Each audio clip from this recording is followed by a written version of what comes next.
സുഹൃത്തുക്കളെ, വട്ടപ്പാറ വയഡക്റ്റിന്റെ മുകളിലൂടെ വാഹനങ്ങൾ ഓടാൻ തുടങ്ങിയിട്ടുണ്ട്. ഭാഗികമായിട്ടാണ് ഓടാൻ തുടങ്ങിയിട്ടുള്ളൂ. സൗത്ത് ഇന്ത്യയിലെ തന്നെ ഏറ്റവും വലിയ വയഡക്റ്റ് ആണ് വട്ടപ്പാറ വയഡക്റ്റ്. വളാഞ്ചേരി ടൗണിലുള്ള ഗതാഗത കുരുക്കിൽ പെടാതെ ഇനി എളുപ്പത്തിൽ വട്ടപ്പാറ വയഡക്റ്റിലൂടെ വളാഞ്ചേരി ബൈപ്പാസ് കടക്കാവുന്നതാണ്.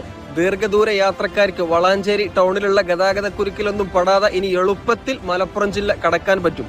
അപ്പൊ ആദ്യത്തെ വട്ടപ്പാറ വളവ്, ഒരുപാട് അപകടങ്ങളും മരണങ്ങളൊക്കെ സംഭവിച്ചിട്ടുള്ള വട്ടപ്പാറ വളവ് ഇനി ഓർമ്മയാകും. ഇതാണ് വട്ടപ്പാറ അപകട വളവ്. ഇന്ത്യയിൽ തന്നെ ദേശീയപാതകളിൽ വെച്ച് ഏറ്റവും കൂടുതൽ അപകട മരണങ്ങൾ സംഭവിച്ചിട്ടുള്ള ഒരു വളവാണ് വട്ടപ്പാറ വളവ് കേട്ടോ. വളാഞ്ചേരി ബൈപ്പാസിലെ പണികൾ ഏകദേശം കഴിഞ്ഞിട്ടുണ്ട്. വെറും 150 മീറ്ററിൽ മാത്രമാണ് ഇനി പണി നടക്കാനുള്ളൂ. അപ്പൊ മനോഹരത നിറഞ്ഞ പച്ച പരവതാനി വിരിച്ച നെൽപ്പാടത്തിന് നടുവിലൂടെ സർവീസ് റോഡ് ഇല്ലാതെയാണ് പുതിയ 6 വരി വളാഞ്ചേരി ബൈപ്പാസിലൂടെ കടന്നു പോകുന്നത്. ഒരുപാട് ബുദ്ധിമുട്ടുകൾ നിറഞ്ഞിട്ടുള്ള ഈ ഒരു ഭാഗത്ത് റെക്കോർഡ് വേഗത്തിലാണ് KNR കമ്പനി പണികൾ ചെയ്തിട്ടുള്ളത്. തികച്ചും അഭിനന്ദനം അർഹിക്കുന്ന ഒരു നിർമ്മാണമാണ് KNR ഇവിടെ നടത്തിയിട്ടുള്ളത്. ഏതായാലും സംഭവം സെറ്റ്.